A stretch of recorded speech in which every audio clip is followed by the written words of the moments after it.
Heyo, heyo mga katigang. Ito na yung nababasa ko sa sa Facebook. Paano ka makakaipon kung kahit hindi importante ay binibili mo? Sabi, ang bili mo lang importante. Hindi ako makatulog eh. Kaya binalikan namin ito. Kahapon bumili kami yung tatlo na malalaki na hindi nakalingon. Yung ang tingin ay sa harap. Ito nakalingon sa side eh.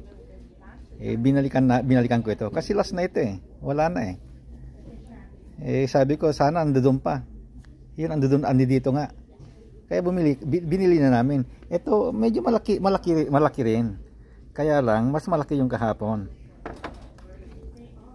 Ito ayan, kasi ang isa nito ay $15, yung kahapon ay 20, kaya lang sale.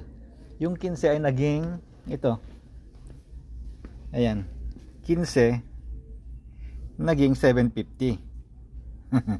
Kaya sabi ko bilhin na natin kahapon, kasi yung kahapon ay 20, naging $10.